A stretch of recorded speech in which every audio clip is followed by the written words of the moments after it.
In nomine Patris et Filii et Spiritus Sancti. Amen. Fratres carissimi, te iterum videre Patris allegro, veritas liberabit vos. Menjelang tahun yang baru dan oktav Natal akan segera berakhir ya. Hari ini hari ke-7 oktav Natal. Besok kita akan merayakan Hari Raya Santa Perawan Maria Bunda Allah, a.k.a. Theotokos. But sebelum kita melepas pergikan tahun 2025 dan menerima tahun 2026, saya mau mengajak kita, terutama netizen Katolik, followers setia saya, kita coba berbicara tentang, atau saya mengajak kita untuk melihat kilas balik atau mencermati bagaimana pola retorika polemik Katolik dan Protestan di media sosial. Menariknya begini, saudara-saudara, kita sekarang ya hidup melalui dan dengan media sosial. Itu semacam rutinitas atau bagian dari keseharian kita ya. Jadi di dalam dan melalui media sosial pun terjadi polemik antara Protestan dan Katolik. Ini kan internal kekristenan kan. Tapi yang menjadi masalah adalah bahwa semua orang tahu bahwa apa yang terjadi pada abad ke-16 sudah diselesaikan melalui Konsili Trente. Nah, polemik-polemik yang terjadi sekarang ini hanyalah pengulangan apa yang sudah final ditetapkan dalam Konsili Trente. Nah, saya akan membantu kita melihat bagaimana pola ini akan terus, dan di titik ini Katolik aman karena batu karang yang jelas, janji Kristus sendiri. Teman-teman Protestan memang sedikit sial ya, karena tidak ada mekanisme penentu otoritas terakhir, sehingga ya mereka dikutuk untuk berdebat sampai kiamat. Ini kenyataan, bukan penilaian. Ini fakta. This is fact. Belum value. Nanti value terserah Anda. Ya, value-nya terserah Anda. Nah, mari kita bahas. Saya beri katekese pada hari terakhir tahun 2025 ini sebagai, kita beri katekese dari judul apa ya? Polemik Katolik versus Protestan media sosial, di media sosial. Polemik Katolik versus Protestan di media sosial. Maksudnya apa? Kita ya mencoba kilas balik ya. Patris Allegro tampil dan menghebohkan dunia maya, terutama orang-orang yang tertarik dengan kekristenan, polemikus terutama, bukan orang yang saleh sejati. Jadi kita membahas fenomena polemik agama di media sosial. Itu memang seringkali terasa seperti menonton sirkus tanpa ringmaster. Ya. Terutama kalau kita melihat dinamika antara Katolik dan para pendekar keyboard dari kubu Protestan polemikus. Yang menariknya adalah sekian lama berjibaku dengan Protestan, ada orang yang secara khusus membuat akun hanya untuk menjadi pendekar keyboard. Ya. Di akhir tahun ini, mari kita melihat gambaran umum situasi tersebut dengan sedikit bumbu sinisme, tone allegro, tertawa sedikit terhadap kericuhan yang tidak berujung di seberang sana. Ya. Ini kan pengajaran untuk orang Katolik ya. Yang bukan Katolik silahkan tetap mendengar atau silahkan keluar, atau lebih parah silahkan menjadi pendekar keyboard sekarang, mulai sekarang. Oke, mari kita lihat the general view, pemandangan umum. Labirin tanpa pintu keluar. Kalau sebut labirin ini, saya teringat satu film Spanish, yes, salah satu film dari sutradara Spanyol dan berbahasa Spanyol, The Pan's Labyrinth, El Laberinto del Pan. Filmnya menarik, kamu harus nonton ya. Ayo, yang sudah nonton komen di bawah. El Laberinto del Pan atau Pan's Labyrinth. Saudara-saudari, Di jagat media sosial, baik itu TikTok, YouTube, Facebook, atau mungkin X yang dulunya Twitter itu, polemik Katolik versus Protestan itu seringkali bukan lagi soal pencarian kebenaran. No. Melainkan soal siapa yang paling jago memotong ayat. Ya. Tapi ada perbedaan mencolok dalam cara kedua kubu ini berdiri. Lu berdiri ke mana kawan? Lu berdiri kau lihat lu. Ini menariknya saudara. Patrus Allegro itu, saya maksudnya, setiap kali ada polemikus yang mengajukan pertanyaan, saya biasa mencoba menemukan kamu cara berdirinya bagaimana. Tapi mereka biasanya menghindar dan cara orang tanya lu soal jawab, lu tanya saya balik tanya saya cara berdiri di mana, persisnya bagaimana. Penting karena itu menyangkut epistemologi, cara untuk mencapai pengetahuan yang benar. Jadi mereka biasanya menghindar untuk menyebutkan posisi. Dan kamu tahu kan, teman-teman Protestan kurang berani menyebutkan nama denomnya ketika menyerang gereja Katolik. Dan mereka akan menyembunyikan di diri, saya Kristen Alkitabiah saja. Alkitab saja, saya bukan denom-denom. Padahal, kemurnian itu ilusi. Kata siapa Hans-Georg Gadamer, kita selalu, misalnya kalau membaca Alkitab, kita masuk dengan horizon pembaca bertemu dengan horizon teks, dan ketika pemahaman terjadi itu terjadi fusi horizon. Nah, ketika seorang Protestan denom tertentu misalnya Calvinis, dia masuk ke Alkitab dengan horizon Calvinis dan Alkitab dengan horizonnya sendiri, yang terjadi itu pemahaman orang Calvinis adalah fusi horizon ala Calvinis, yang tentu saja menyimpang dari fusi horizon Kristen sejati. Gadamer, Truth and Method. Dulu saya skripsi itu tentang Gadamer loh, Hans-Georg Gadamer. Waktu itu dia masih hidup. Waktu saya kerja skripsi itu orangnya masih hidup.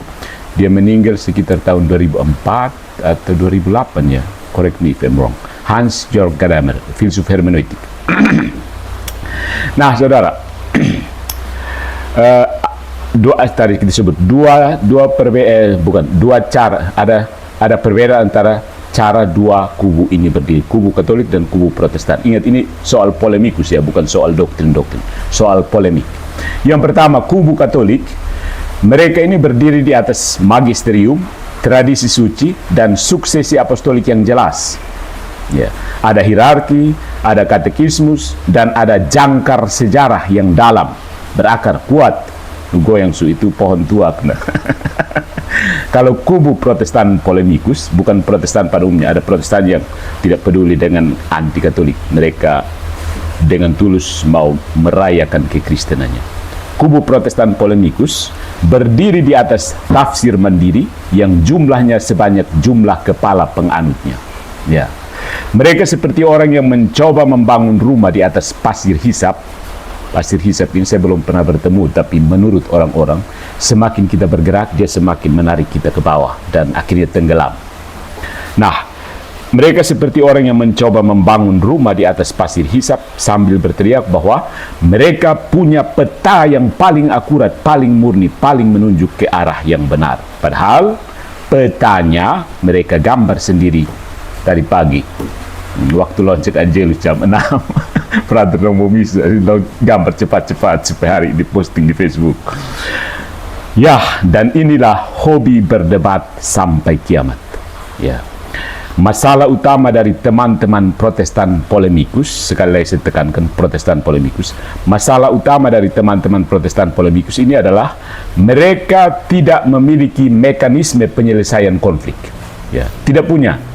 Conflict resolution itu nol, alias kosong. They have no conflict resolution. They really do not have conflict resolution. Mereka tidak punya mekanisme penyelesaian konflik. Nah, dalam gereja Katolik, kalau ada perdebatan doktrin yang gawat itu maksudnya apa? Gawat darurat.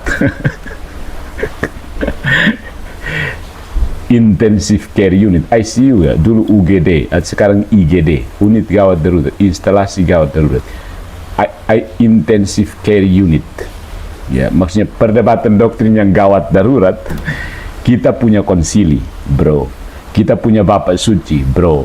Kita punya suara tunggal yang otoritatif, bro. Di kubu sebelah, kerbana kakak. Kalau si A tidak setuju dengan si B soal tafsir satu kata di Alkitab, solusinya sederhana saja. Tidak perlu ribet, tidak repot-repot. Pecah gereja dan bikin ruko baru di seberang jalan. Case closed. Pecah gereja, bikin ruko baru di sebelah jalan. Case closed. Ya, ini kenyataan, bro. Mereka akan terus berpolemik sampai kiamat karena memang itulah bahan bakar, fuel eksistensi mereka. Maksudnya seperti polemik bagi teman-teman Protestan polemikus atau ya Protestan pada umumnya. Itu sistemnya ya, kalau sistem Protestan itu polemik, berdebat itu seperti kayu bakar. Ya. Jadi supaya terus menyala, kayu itu harus dibakar terus. Kalau kayu kurang, cari kayu masuk dulu. Kalau kayu habis, api mati, selesai, dingin. Ya, saya ingat dulu saya masih kecil itu di kampung-kampung, orang di kebun, di ladang yang agak jauh, biasanya ya paling dekat 3 km jalan kaki. Itu di ladang itu ada pondok dan kayu besar yang termakan api. Jadi orang membuat api dari kayu yang besar sehingga apinya bisa bertahan terus berhari-hari apinya. Ya, kalau kayu kecil selesai, lu harus duduk jaga terus. Nah, Protestan pun masalahnya di situ. Kayu-kayu kecil, ranting-ranting kecil, jadi bakar terus. Tiap kali harus cari kayu ranting. Akhirnya diulang-ulang terus. MP3, Maria Paus Patung Purgatori, MP3 kan. Mereka akan terus berpolemik sampai kiamat karena memang itulah bahan bakar eksistensi mereka. Bagi mereka, berdebat di kolom komentar adalah bentuk tertinggi dari mencari kebenaran. Mereka akan membawa ayat, ujilah segala sesuatu. Itu maksudnya beributlah di sosial media. Jadi menurut mereka, berdebat di kolom komentar adalah bentuk tertinggi dari mencari kebenaran. Padahal sebenarnya mereka hanya tersesat dalam labirin ego intelektual masing-masing. Saya bisa menyebut beberapa contoh, but that will be accused of ad hominem fallacy. Begitu. Nah, mereka sebenarnya bangga sekali dengan prinsip sola scriptura, tapi ironisnya prinsip itu sola scriptura atau apapun namanya, mau sola scriptura kah, nuda scriptura kah, prima scriptura kah, apa scriptura lah. Pokoknya kalau sudah tambah sesuatu selain scriptura, ya, kan scriptura sudah jelas, kenapa kamu tambah sola lagi? Subingung dan sola kasih solo lagi, subingung dan solo kasih apal, nuda lagi. Apa itu maksudnya? Mereka bangga dengan prinsip sola scriptura, tapi ironisnya prinsip itu justru membuat mereka memiliki ribuan kebenaran yang saling bertabrakan. Nah, soal ribuan pasti ada yang langsung omong kosong saja. Mana datanya ada ribuan? Oke. Sekarang saya tanya, berapa banyak aliran dalam Protestan? Atau kalau kamu tidak mau disebut apa denom atau apalah, berapa banyak cabang teologi begitu? Supaya lebih positif kan? Satu atau lebih dari satu? Kalau satu, saya rasa tidak mungkin. Fakta menunjukkan ada lebih dari satu. Contohnya, Deki Garas dan Edis TV. Belum Rudi Layar Teologi. Nah, sebenarnya ada berapa? Karena memang kenyataannya lebih dari satu kan? Ya toh? Berapa? Sampai sekarang pertanyaan saya tidak pernah dijawab oleh Protestan media sosial maksudnya. Protestan yang lain itu mereka tenang-tenang menjalankan tugas pewartaan yang memang bukan sesuatu yang salah. Mereka sibuk mencari mutiara yang berharga di tumpukan jerami polemik. Sementara kita orang Katolik sudah duduk manis di dalam perjamuan yang disediakan oleh sang pemilik mutiara itu sendiri sejak 2000 tahun yang lalu, bro. Begitu. Jadi ibarat kita masuk restoran, ya saya kan jarang masuk restoran, tapi kalau satu kali orang undang saya itu saya senang, orang kampung masuk restoran. Begini, kalau kita analogikan dengan orang masuk restoran, Kita sudah duduk makan menikmati hidangan, dong masih sibuk bahas ini menunya, ini apa sih, kamu yang masuk bagaimana, ini harusnya udangnya harus diberi ini, bukan itu kau tambah udang. orang Katolik makan terus, tiba-tiba mereka begitu berhenti sedikit, ternyata kuah kosong habis. Orang Katolik semua makan gas habis, tinggal dong kuah kosong.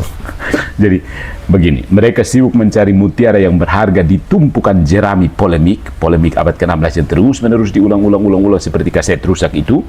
Sementara kita sudah duduk manis di dalam perjamuan yang disediakan oleh sang pemilik mutiara itu sendiri sejak 2000 tahun lalu. Bahkan ada yang sudah bangun dansa tombak, dansa kizomba, keresukinya tuh. Saudara-saudara, keteguhan iman Katolik memang teruji. Ya. Di tengah badai komentar nyinyir dan potongan video debat hebat para apologet dadakan, iman Katolik berdiri tegak bukan karena kita jago bersilat lidah, tetapi karena yang pertama, otoritas yang jelas. Ya. Kita tidak perlu pusing dengan tafsir liar karena kita memiliki gereja yang adalah tiang penopang dan dasar kebenaran. 1 Timotius bab 3 ayat 15. Ya. Yang kedua ada kontinuitas sejarah. Ya. Katolik bukan agama yang baru ditemukan setelah seorang mendapat ilham di bawah pohon atau setelah membaca Alkitab sendirian di kamar. Kita, orang Katolik, adalah garis lurus dari para rasul. Saya yakin ini orang mulai berpolemik sekali. Yang ketiga, ketenangan dalam kebenaran. Ya, orang yang sudah memiliki kebenaran sejati tidak perlu berteriak histeris untuk membuktikannya. Keteguhan iman kita teruji lewat sakramen dan liturgi yang tidak lekang oleh zaman, bukan lewat jumlah likes di video debat. No. Jadi saudara-saudaraku yang sedang mempersiapkan New Year Party, biarkanlah para polemikus itu terus berputar-putar dalam lingkaran setan argumen mereka. Sementara mereka sibuk berdebat, apakah Bunda Maria itu hanya perantara atau bukan, kita sudah merasakannya melalui doa-doa yang terkabul. Novena 3 Salam Maria.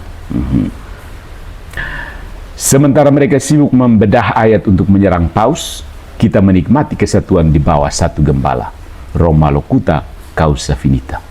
Mereka mungkin akan berpolemik sampai kiamat, tapi bagi orang Katolik, kebenaran bukan untuk diperdebatkan sampai habis. Kebenaran itu untuk dihidupi di dalam Ekaristi. Ya, karena mereka tidak punya Ekaristi, jadi debat, kuah kosong. Debat, kuah kosong. Aduh, ya begitu. Tapi mari saya mengajak kita, ada satu hal penting. Artificial intelligence ini ancaman besar bagi Protestan polemikus. Anda yang masih nyinyir dengan para pengguna model language, ya, language model itu maksudnya yang robotic chat ya. Karena ada berbagai macam artificial intelligence, tapi yang word processing, kayak word processing, language model maksudnya, seperti ChatGPT, Gemini, apalagi DeepSeek, what else, Perplexity, apalah itu, banyak. Ada banyak iklan kamu ini, ada yang berbayar, ada yang gratis. Kalau mau yang gratis, ada yang warna biru itu, biru dari Chinese. Ya, Cina biasa gratis banyak ya. Terima kasih Cina. Mari kita tambahkan dimensi teknologi ke dalam sirkus polemik ini. Kehadiran Artificial Intelligence AI atau kecerdasan buatan KB. Kecerdasan buatan KB saat ini sebenarnya menjadi hakim yang kejam bagi para polemikus Protestan yang selama ini merasa paling jago dalam urusan kutip-mengutip ayat. Oke. AI atau KB, mesin penghancur ilusi tafsir mandiri. Ya, dulu waktu kami masih kecil, para polemikus ini bisa dengan mudah melakukan cherry picking, memilih ayat yang menguntungkan saja untuk membingungkan umat awam. Ya, mereka merasa hebat karena hafal nomor ayat. Tapi sekarang AI masuk ke arena dan seketika membuat gaya debat pokoknya ayatnya bilang begini menjadi terlihat sangat-sangat amatir. Ya, menarik. Ada satu fenomena. Dulu masih ya sudah ada internet, tapi masih lebih banyak lewat blog post seperti posting blog, web blog maksudnya, web blog seperti blog post, WordPress, dua yang tenar itu, Friendster, atau Facebook yang cuma notes Facebook, notes Facebook. Itu ada satu sosok yang cukup fenomenal. Dia itu di dalam blognya dia berusaha secara berseri menerjemahkan buku terkenal yang anti Katolik itu, Lorraine Bottner, Roman Catholicism. Mau spill siapa orangnya? Buas. Tahu Buas? Cari sendiri siapa Buas. Saya tanda dia karena dulu saya baca dia punya Roman Catholicism. Dia terjemahkan dalam blognya, dan blognya waktu itu kayak dia pakai platform Blogspot dari Google. Ya. Waktu itu YouTube belum banyak posting video. YouTube belum terkenal sih. Ya. Nah, sekarang AI masuk ke arena dan seketika membuat gaya debat pokoknya ayatnya bilang begini menjadi terlihat sangat-sangat amatir, saudaraku. Yang pertama, apa keuntungannya? Pemeriksaan konteks secara instan. Kita bisa periksa konteks secara cepat. Saat seorang polemikus melemparkan satu ayat untuk menyerang Katolik, AI hanya butuh 0,5 detik untuk memaparkan konteks sejarah, bahasa asli, Yunani atau Ibrani, sampai posisi bapak-bapak gereja awal mengenai ayat tersebut. Hasilnya, argumen mereka seringkali terdeteksi sebagai logical fallacy atau out of context. Artinya punya kesalahan logis, kelihatan seperti meyakinkan tapi sebenarnya cacat secara logika, atau sebenarnya bukan konteksnya sama sekali. Kebanyakan yang kedua ini, mereka itu memproyeksikan pemikiran abad ke-21 sekarang ke abad-abad awal. Namanya anakronisme. Ya, anakronisme itu istilah yang disukai oleh salah seorang pendeta polemikus juga bernama DN. DN itu singkatan dari apa ya? I don't know. Oke. Yang kedua, apa keunggulan AI? Apa peran AI masuk ke dalam yang menguntungkan posisi Katolik? Membongkar kontradiksi internal. AI ini bisa membongkar kontradiksi internal. Masalah utama Protestan adalah tidak adanya satu suara.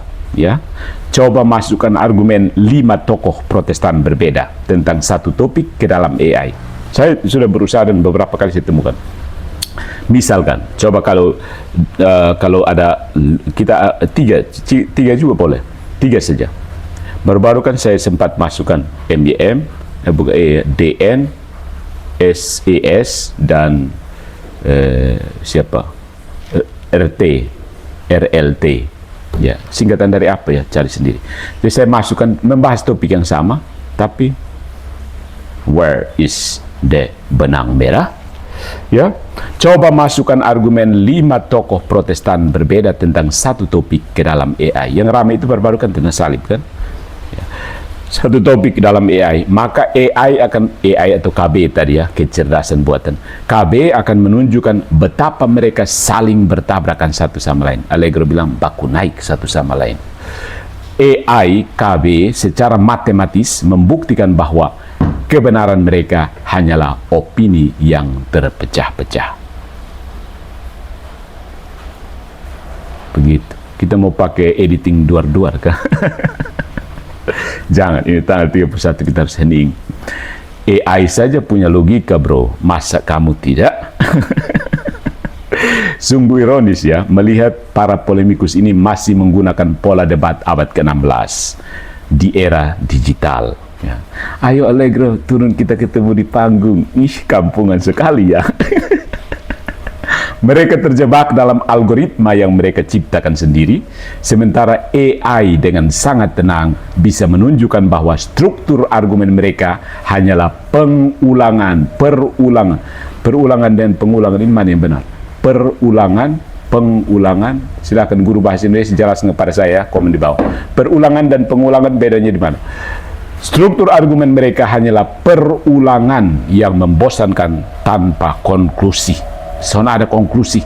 Ya, luson setuju dengan DNP dan piru di layar teologi, luson setuju dengan dia pilari PED, luson setuju lari PRS tu Sabdona, luson setuju lari pendeta Halawa yang omong gaya apa begitu, gaya apalah, gaya apa maksudnya, gaya tenang lembut tapi bidat semua itu. Begitu. Jadi bagi AI atau KB, kecerdasan buatan KB, argumen polemikus Protestan ini adalah infinite loop, lubang tak terbatas, perulangan tanpa akhir, infinite loop. Mereka berputar-putar di masalah yang sama karena mereka memang tidak ada sistem administrator. Ya, kalau yang sering buka laptop, sistem administrator, otoritas yang bisa menekan tombol stop atau memberikan final update pada doktrin mereka. Final update itu harus ada. Kalau soalnya ya infinite loop, ya tidak berujung. Ya. Nah, di sini ada keteguhan Katolik, data yang solid sepanjang zaman. Ya. Itu posisi Protestan sistemnya ya, posisi sistem Protestannya. Nah, di bagaimana dengan Katolik? Data yang solid sepanjang zaman. Penggunaan AI KB justru memperkuat posisi Katolik. Kenapa? Porque dlaczego? Karena gereja Katolik memiliki big data doktrin yang konsisten selama 2000 tahun. Ya, yang Protestan polemikus dong ini tidak lebih dari 50, mungkin ada beberapa yang di atas 50-an, tapi kebanyakan di bawah 13 tahun. 13 tahun perkuliahan maksudnya. Oke. Kenapa? Yang pertama, ada konsistensi doktrinal. Ya, kalau jika Anda memasukkan data konsili-konsili gereja dari abad keempat sampai Vatikan kedua ke dalam KB, mesin akan menemukan garis merah, benang merah yang sangat logis dan konsisten. Tidak ada kontradiksi fundamental. Sekali lagi, tidak ada kontradiksi fundamental. Yang kedua, verifikasi sejarah. KB mempermudah siapapun untuk memverifikasi bahwa klaim-klaim polemikus seperti gereja Katolik menyembah batu atau Konstantinus yang mendirikan Katolik, itu semua hoax sejarah yang datanya tidak valid menurut catatan literatur kuno yang tersimpan di database KB. Ya. Nah, disinilah siapa digilas oleh algoritma kebenaran. Pada akhirnya KB, ya belum tahu KB AI, hanyalah alat yang mengungkap apa yang sudah kita tahu sejak lama, bahwa polemik tanpa otoritas pusat adalah kesia-siaan intelektual. Para polemikus itu akan terus mengetik dengan jari yang gemetar. Tiap kali Allegro posting video, mereka selalu hadir. Jari gemetar, menyembah, mencoba melawan algoritma kebenaran dengan emosi.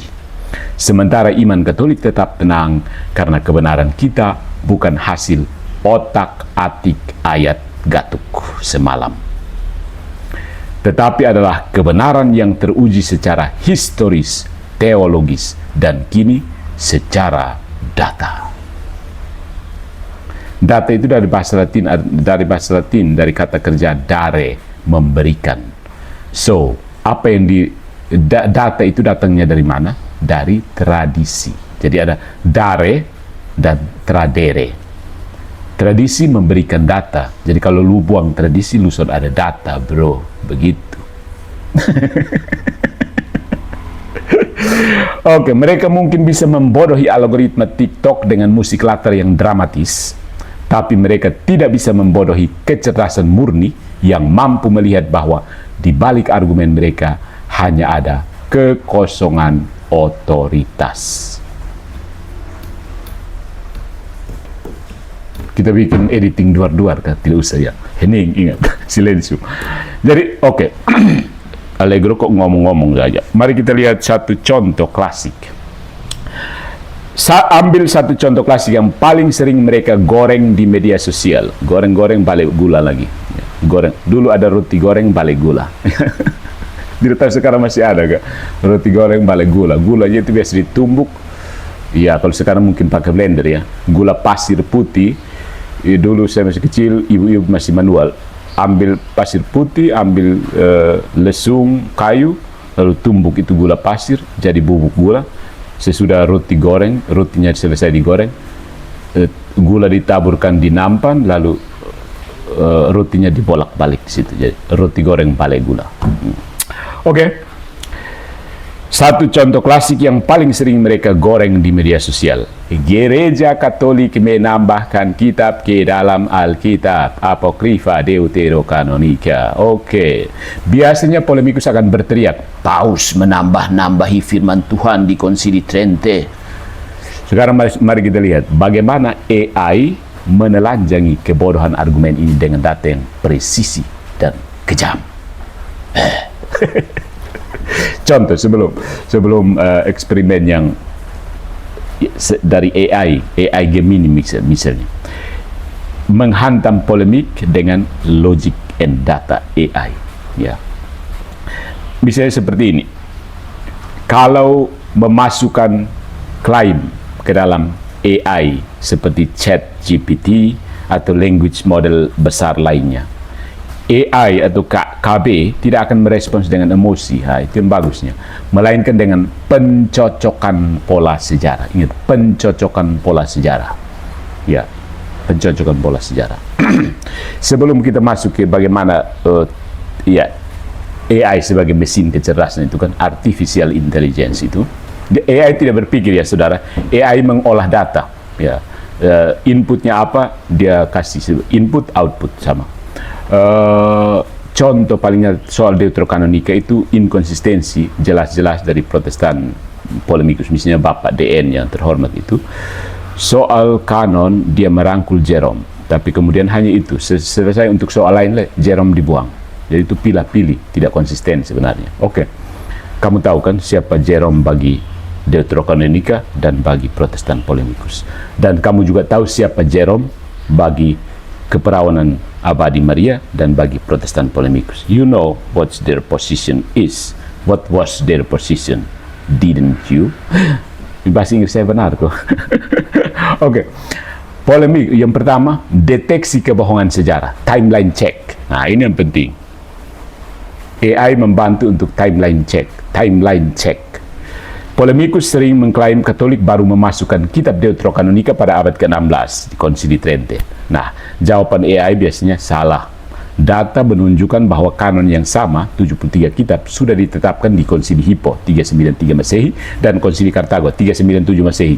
Konsili Trente hanya menegaskan kembali karena pihak Protestan mencoba membuang kitab-kitab tersebut.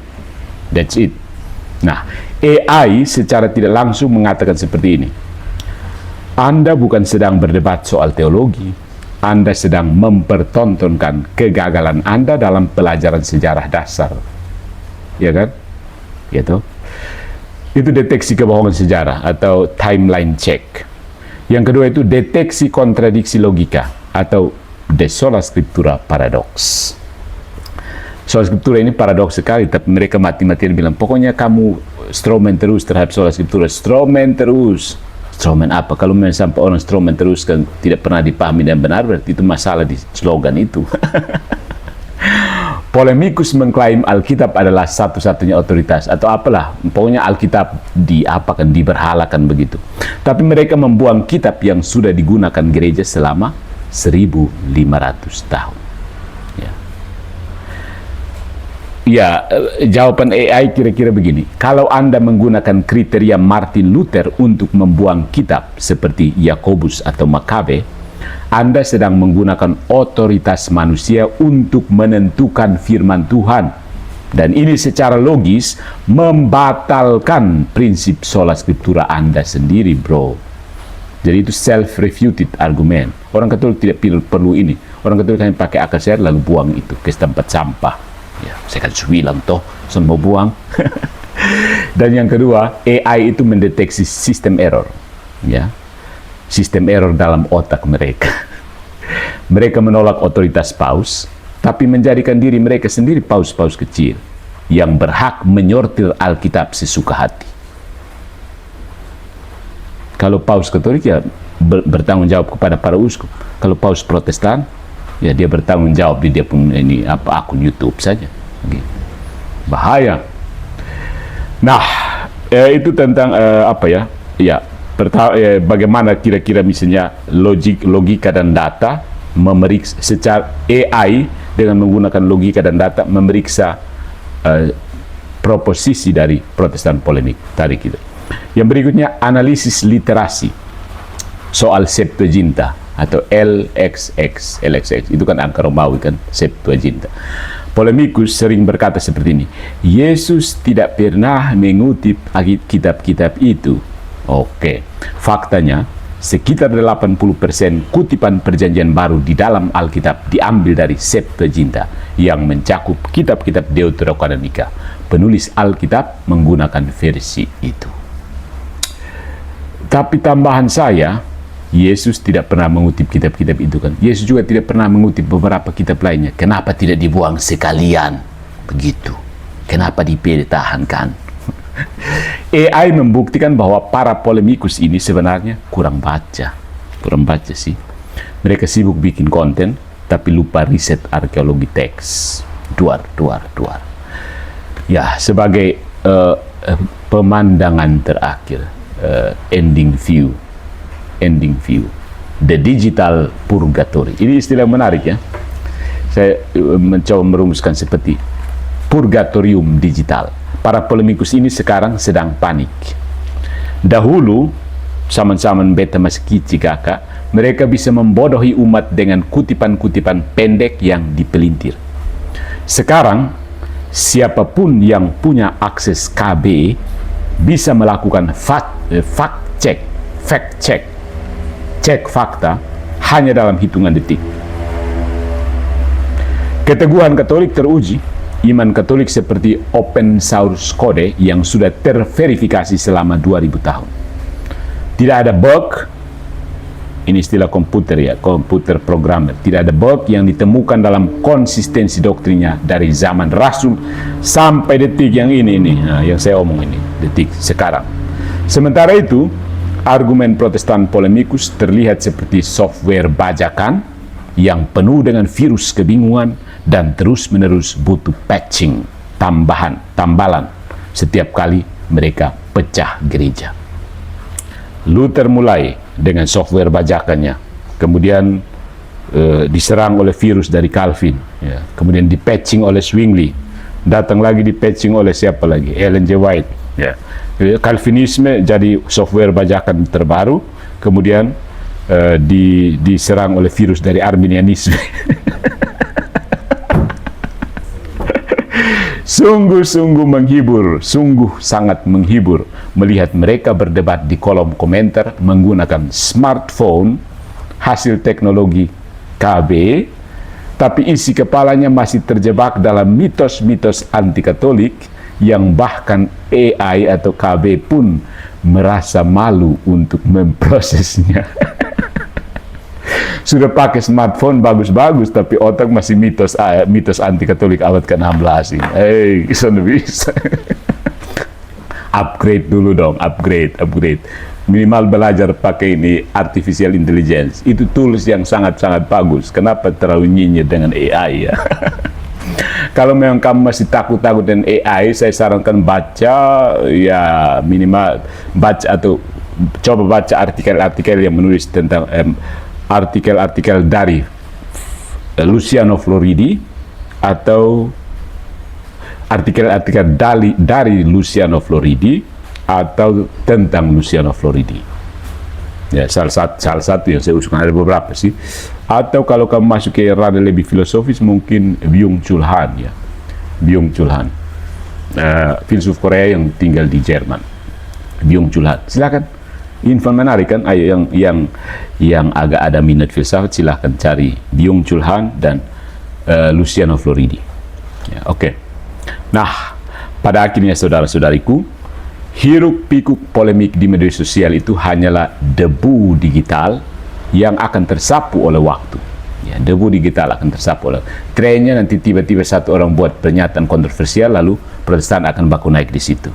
Kemudian satu Protestan menyatakan pernyataan kontroversial, semua baku naik di situ. Satu lagi berikutnya begitu baku naik, bosan, tenang sedikit, satu lagi buat pernyataan kontroversial, mereka baku naik lagi, begitu. Baku naik terus. Ya. Pada akhirnya hiruk pikuk polemik di media sosial hanyalah debu digital yang akan tersapu oleh waktu. Sementara gereja Katolik tetap berdiri sebagai batu karang yang tak tergoyahkan oleh tren algoritma maupun serangan retorika. Ya. Para polemikus Protestan boleh saja terus terjebak dalam siklus debat tanpa akhir, sebuah api pencucian intelektual yang mereka ciptakan sendiri. Berpikir bahwa dengan merangkai ribuan argumen tanpa otoritas, mereka sedang mendaki tangga kebenaran. Itu ilusi.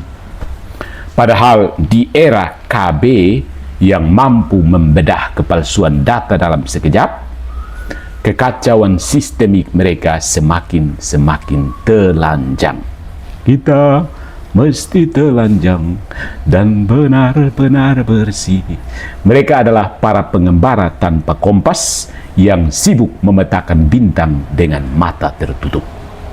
Sementara mereka sibuk berdebat sampai kiamat, iman Katolik yang teruji tetap tenang. Kita sedang menghidupi kebenaran yang sama di rumah yang sama selama 2 milenia. Ketenangan ini ada dalam kepastian janji Kristus sendiri. Karena kita tidak sedang mencari-cari kebenaran yang hilang. Kita berada bersama kebenaran itu. Firman telah menjadi manusia dan tinggal di antara kita. Yang keluar dari kita yang menciptakan segala macam kebingungan di luar sana.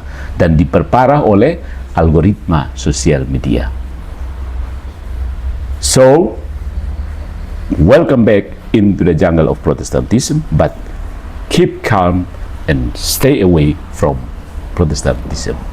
Selamat merayakan Hari Raya Santa Perawan Maria Bunda Allah, a.k.a. Theotokos. Dogma pertama kristologis yang melihat pentingnya penegasan posisi Maria. Ya, kalau kristologi itu ditegaskan melalui Mariologi. Tanpa Mariologi yang jelas, iupung kristologi rapuh. Bro. Duar, lampu mengedap, lalu ada dim, lampunya jadi dim lighting, lalu muncul. Thank you for watching. Follow, comment, and subscribe. Terima kasih ya. Kita jumpa in nomine Patris et Filii et Spiritus Sancti. Amen.